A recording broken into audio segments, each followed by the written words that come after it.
She was just trying to keep her father's old motel alive, one room at a time, one long night at a time, until a rain-soaked stranger knocked on her door. No eye, no money, just the quiet weight of someone the world had passed by. She gave him a room, a blanket, and asked for nothing in return. 1 week later, a convoy of military jeeps pulled into her lot. And what happened next, it didn't just save her motel, it transformed it into something sacred. This is the story of Desert Haven, and what can happen when kindness opens a door no one else would. Welcome to Grateful Stories, where tales of compassion and kindness are told.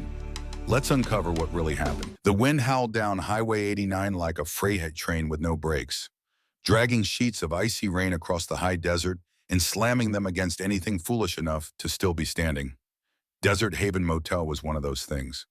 Just south of Flagstaff, Arizona, tucked behind a half-dead gas station and a forgotten diner with flickering neon, stood 12 rooms lined in faded teal paint and rust-bitten trim. It wasn't much, but it was hers. Ellie Sanders stood behind the check-in counter, arms folded tight over her chest, watching the storm batter the front window. Her fingers tapped against the old Formica counter in a steady rhythm. Not anxious, just tired. The vacancy sign outside had been flickering for months. Sometimes it worked, sometimes it didn't. That night, it stayed dark. She hadn't had a single check-in since Tuesday.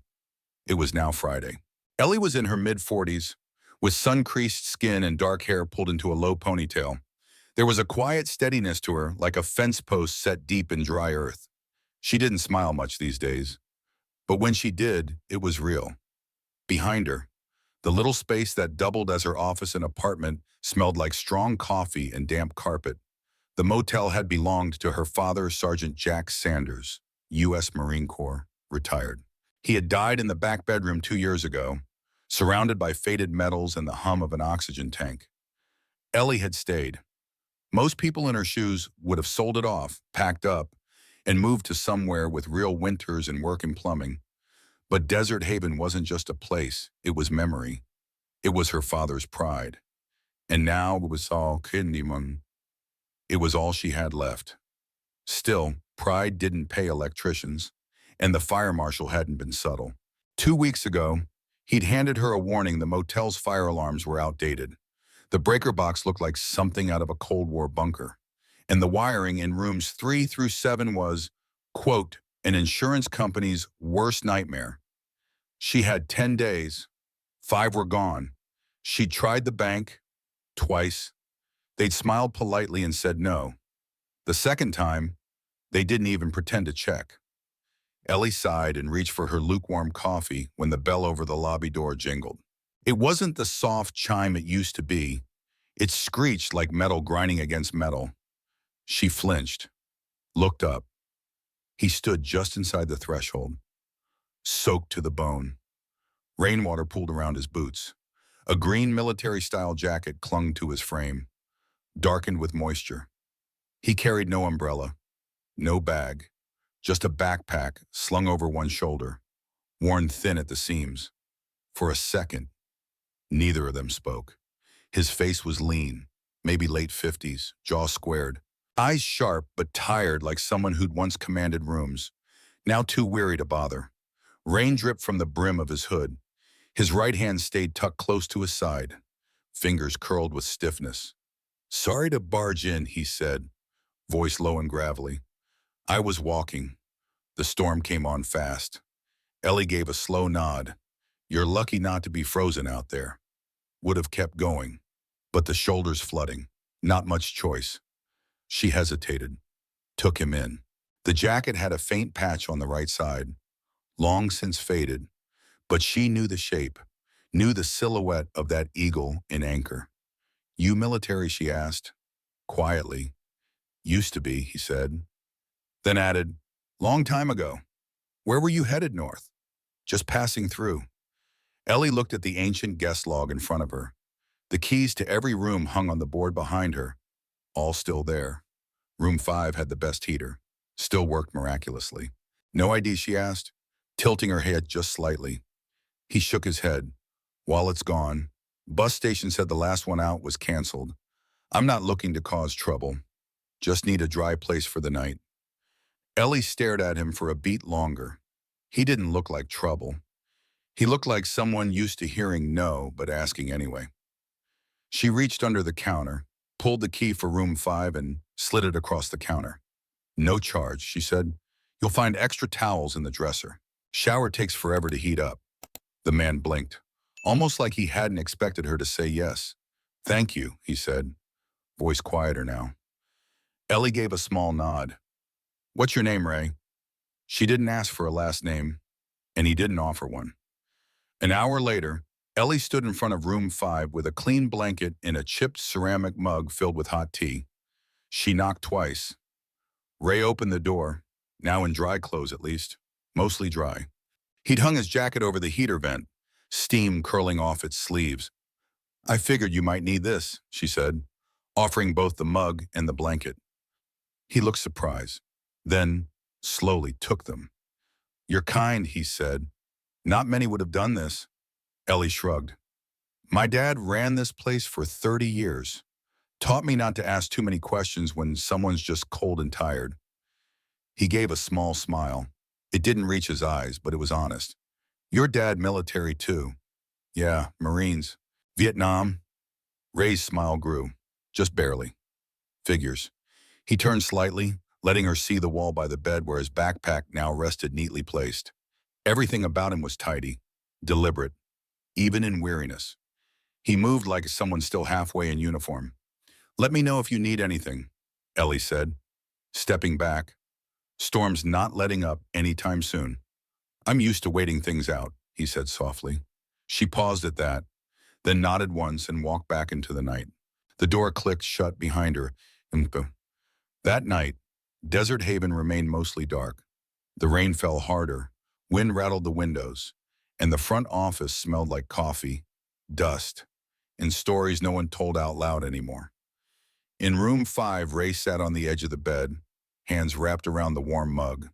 The sound of thunder rolled across the desert, and for the first time in a long while, he let himself feel the weight in his chest ease just enough to breathe. Not because the storm had passed, but because someone had opened a door. By morning, the rain had passed, but the motel still wore its scars. Water pooled beneath the awnings. Gutters sagged where the storm had pulled them loose. Room 3 had a leak that soaked the mattress straight through. Ellie had found it with a sigh and a resigned shake of her head. But as she dragged the soggy mattress out into the courtyard, she heard the quiet scrape of boots behind her. Ray. He didn't say anything, just grabbed the other end without being asked. They hauled it together, dropped it beside the dumpster, and without a word, Ray disappeared back into the supply shed. 10 minutes later, he returned with tools. The old kind rusted, half forgotten, but they did the job. By noon, he'd patched the roofline above room 3 using scrap tin Ellie didn't even remember keeping. By late afternoon, he'd rewired a faulty outlet in room 8 and fixed the lobby heater so it finally blew warm air instead of dust. He didn't ask for permission. He just worked. Quiet, focused, like it was muscle memory. Ellie found herself watching from the front steps, arms crossed, coffee in hand. "Don't you ever sit down," she called. Ray glanced up from the loose siding he was reattaching on the laundry room wall. "Not unless I'm ordered to." She smiled, couldn't help it. "Well, I'm the boss around here, and I'm ordering you to take a break." He wiped his hands on a rag, straightened, and walked toward her. His limp was subtle, but she noticed it now that she was looking. Old injury? Probably. Something he carried without complaint. "You always take in strays?" he asked, leaning on the porch rail. Ellie raised an eyebrow. "Only the quiet, useful ones." He gave a half laugh. "Lucky me." They sat in companionable silence for a while, watching the clouds drift apart over the horizon. The storm had passed, but the air still held a chill that crept under doors and into bone. Ellie sipped her coffee. "You ever talk about it?" Ray didn't look at her, just stared at the gravel lot, at the wind lifting bits of old receipt paper and desert dust. "Talk about where you served, what you saw." He was quiet for a beat too long. "I commanded a few teams, long time ago. Special operations. Most of it's sealed now, anyway." She nodded. "My dad didn't talk much either. Just said it was hell, and he was lucky to come back." Ray looked at her then, really looked. You close with him, she said softly. He ran this place until the end, said it gave him purpose, structure. He liked hearing the old radiator click at night, said it reminded him he was still home. Ray's eyes drifted toward room 6. Seems like the kind of place a Marine would build. Ellie smiled faintly. Yeah, he never let it fall apart. But I'm not him. You've kept it going, barely. She looked away, swallowing hard. You know the town's breathing down my neck. Right about the fire code, the electrical. I've got maybe $5,000 worth of repairs ahead of me, and $0 in the bank. Ray didn't answer, just nodded once, as if he'd already known. 3 more days passed. Ray fixed the vending machine that had been broken since last spring, found a way to get the office Wi-Fi working again. Ellie made breakfast for them both, just eggs and toast, sometimes pancakes on the griddle her dad used to love. They didn't talk about the future, not really, but the silence had grown easier, warmer, until Thursday. That morning, Ellie found the envelope taped to the front office door. Plain white, town letterhead in the corner. Inside, a final notice. You are hereby given a 10-day notice to comply with Fire Safety Code 223C. Failure to install approved smoke and carbon monoxide systems in all guest rooms and replace the primary fuse box will result in immediate revocation of your business license. She stood on the porch, paper in hand, the sun not yet above the hills, and felt the ground tilt beneath her. Ray stepped out of the laundry room, wiping grease off his hands. One look at her face and he stopped short. Ellie didn't say a word, just handed him the letter. He read it, eyes narrowing. Then, quietly, he asked, how bad? Ellie exhaled, slow and shaky. It's over. That's how bad. I could look at the wiring again. No, she cut in. It's not about the wiring. It's permits, certifications, thousands of dollars in work and inspections. I can't patch my way through this one. Ray handed the letter back. You could fight it. With what, Ray? Her voice cracked. I've already tried everything. The bank said no. The county said no. Even the Veterans Business Association said no. She sank into the bench outside the office. Her hands trembled as she folded the letter back up. I kept this place because it was his, because it felt like the only thing I had left of him. But maybe that wasn't enough. Ray stood still for a long time. Then he turned, went back inside room 5 and closed the door. The next morning, he was gone. Ellie woke to silence, no sound of the toolbox rattling, no creak of the side gate opening. Room 5 was empty. The key lay on the desk. Folded beside it, a clean square of paper, torn from her guest ledger. The note was short, written in blocky handwriting. You did what others wouldn't. Now let's see what happens when we do the same. R. No number, no forwarding address, no clue where he went. Ellie stared at the words for a long time, then folded them in half and slipped them into her wallet. She didn't know what he meant, didn't know if he was coming back, didn't know why it hurt so much to see that empty room. The motel felt quieter after that, not just empty, hollow. She packed up the boxes in the storage room, called a guy she knew who could help appraise what equipment might still be worth something, started sorting through her dad's old papers, his notebooks, his folded flag. By the end of the week, Ellie had made her decision. If Desert Haven had to go down, she would make sure it did with dignity. She swept the courtyard, wiped every window, polished the front bell one last time. And though she didn't know it yet, she had just cleaned the place for the most important visitors it would ever receive. The sky was a pale, breathless gray the morning the world turned upside down. Ellie stood in the room too, folding old towels into boxes, her movements slow and mechanical. She'd spent the past 2 days sorting linens, unplugging mini fridges, and pulling decades of memory from the walls. The place didn't look like a motel anymore. It looked like a ghost getting ready to leave its own house. Tomorrow was the deadline. After that, the Desert Haven would be condemned, locked, and eventually bulldozed if no buyer appeared. Ellie had made peace with it, at least. That's what she kept telling herself. But deep down, Something hurt in a place words didn't reach. She just finished sealing the last box when she heard it. A low rumble, then another, then many. It wasn't thunder. It was engines. Loud, close, rolling toward her like a coming tide. Ellie frowned, walked through the lobby, and pushed open the front door and froze. Dust curled through the morning air as the first Jeep pulled into the gravel lot, then another, then a flatbed truck, its bed stacked with lumber and coiled extension cords. Military green vehicles, each one freshly painted, headlights slicing through the haze, more than a dozen in all. They rumbled in line, turned with practiced ease, and came to a coordinated halt across the front of the motel. Ellie just stood there, mouth slightly open, heart hammering. What in God's name? Doors opened in unison. Men and women stepped out, some in crisp utility jackets, others in worn veteran caps, and a few in full fatigues. They were all different ages, some barely 30, others gray-haired and stiff in the knees. But all of them moved with the same quiet coordination, like they'd spent years walking in step. A tall man in a dark jacket unfolded a clipboard. Another opened a toolbox.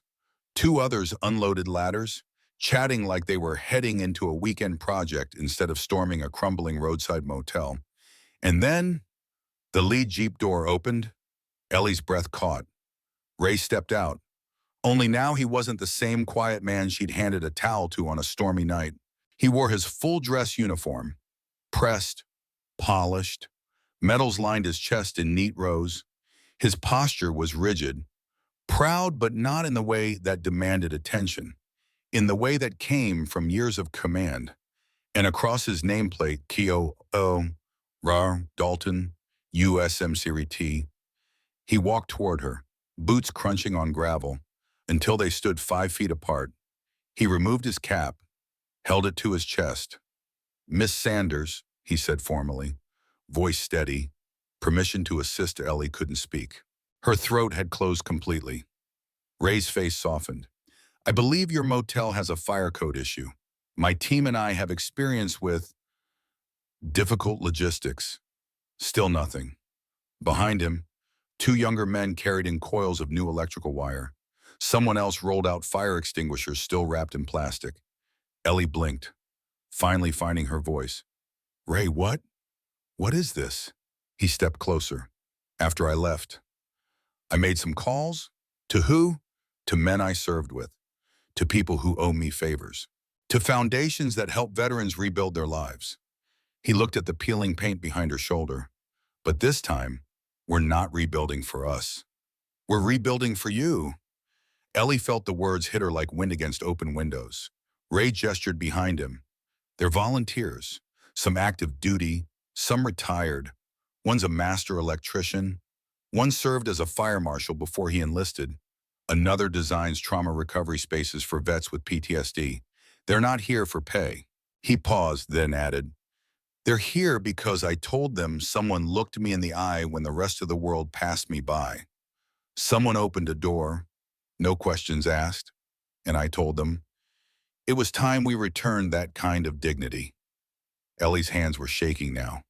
"But I didn't do anything," she whispered. Ray smiled gently. "That's the thing.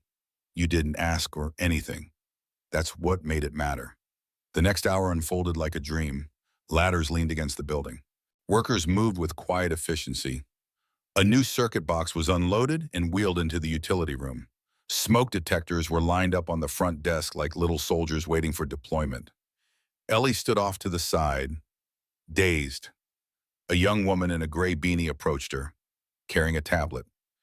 "Ma'am, I'm Willa. I was on Colonel Dalton's team during his last assignment in Afghanistan. He's kind of a legend." Ellie blinked. "He never told me that." Willa smiled. "He wouldn't. But when he sent out the call, no one hesitated. He said, and I quote, 'She saw me when I was invisible. We owe her.'" Ellie felt tears sting her eyes. She turned, just in time to see 2 men reattaching the weathered Desert Haven sign to a brand new support beam. One of them had a prosthetic hand. The other wore an old Navy ball cap and whistled softly as he worked. She pressed a fist to her mouth. The sound of drills and laughter filled the air. It didn't feel like construction. It felt like redemption. Later that afternoon, Ray stood beside her near room 5 as electricians finished the last of the wiring. "You don't have to say anything," he said quietly. Ellie turned to him, her voice barely above a whisper. "You came back. I never really left." She laughed softly, wiping her eyes with the back of her sleeve. "This isn't real, right? I'm dreaming." Ray looked at the workers, the trucks, the team laughing in the courtyard. "No," he said, "this is what it looks like." When service comes full circle, Ellie's gaze fell on a plaque someone had just set down beside the entrance. It was small, brass, already shining in the afternoon sun, etched into it Desert Haven, for those who served and the ones who remember. She reached for Ray's arm, not out of weakness, out of grounding, because in that moment, the motel wasn't just saved, it was transformed. 2 weeks later, the Desert Haven didn't just look different, it felt different. Like something had shifted beneath the dirt and wiring and weathered wood, something deeper than paint or patchwork. The siding was clean and freshly sealed, a soft desert beige with green trim that caught the morning light just right. New signage stood proudly at the entrance, set into the ground beside a flagpole Ray and his team had installed by hand. The sign was brass, simple, bold. Desert Haven Veteran Rest and Retreat. Founded on gratitude, and Ellie stood beside it, hands tucked into her jacket pockets, staring at it like it still didn't feel quite real. 4 of the rooms had been fully converted soundproofed, gently lit, with memory foam beds and blackout curtains. Veterans suffering from PTSD could now rest without the threat of sirens, slamming doors, or dreams that chased them down. Room 6 had a therapy dog kennel outside. Room 7 had been turned into a small reading room, stocked with paperbacks and journals. Room 10 once used to store broken vending machines, now held a donated massage chair and a coffee machine with more buttons than Ellie knew how to use. People had started coming. First it was a retired Marine and his wife passing through on their way to California. Then a Vietnam vet from Prescott who heard about the place from an old buddy. Then a Gulf War medic who hadn't slept through the night in 15 years, but did. Here. Ellie ran the front desk like she always had, but now, with volunteers helping on weekends and veterans offering to mow the lawn or patch the fence in exchange for nothing but a thank you and a hot meal. And every now and then, when the sun dipped low and the gravel lot shimmered with dusk, Ellie would step out and see a young man sitting quietly by the fire pit, or an old woman wiping tears from her eyes after a moment alone in the chapel room they'd converted from an old storage shed. It wasn't fancy, but it was sacred. A month after the convoy first arrived, Ellie received a letter with a government seal. Inside was an invitation. And the National Veterans Transition Conference, Flagstaff, AZ, a panel featuring civilian-led initiatives in veteran reintegration support. We respectfully invite Ms. Ellie Sanders, Director of Desert Haven Veteran Retreat, to speak as a featured guest. Ellie had stared at it for a long time, not quite believing. Ray had found her at the counter that morning, gripping the paper like it might disappear. "You gonna go?" he asked. "I'm not a speaker," she murmured. "I run a motel." Ray just gave her that same quiet look, one that never rushed, never pushed. "You run a home, Ellie, and you don't have to give a speech. Just tell the truth." So she went, wore her best jeans and her father's old Marine Corps pin on her lapel. And when it was her turn to take the stage, she stepped up to the mic with hands that shook slightly, but a voice that didn't waver. "I didn't build Desert Haven to change the world," she said. "I kept it running because my dad believed in places like this. Quiet places, safe places, where no one had to explain why they couldn't sleep through the night or why certain noises made them flinch." She paused, eyes sweeping across the room. "I didn't know I'd be part of something bigger, but I opened a door, and someone walked through it, and then he brought the rest of them with him." She stepped back to applause that felt too big for her name, but exactly right for the story. Back at the motel, things settled into a rhythm that felt almost holy. Breakfast was served at 7, coffee brewed strong by 6:30. Most evenings, someone built a fire in the courtyard ring, And people sat old, young, silent, talkative, all with one thing in common: they had worn the uniform. Ellie kept a journal now. She didn't call it that. It was notes for improvement, she'd say. But inside, she wrote down moments, names. The way one woman left a purple heart wrapped in a handkerchief as a thank you. The boy who'd brought his dad, a vet with brain trauma, and whispered. He finally smiled here.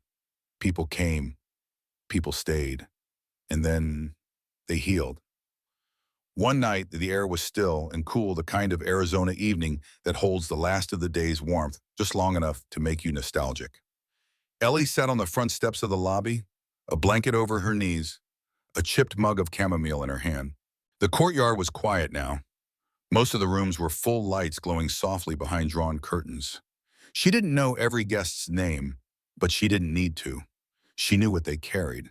And tonight, they'd been given peace. Ray walked out from the shadows near the side path, a second mug in hand, steam curled from the top.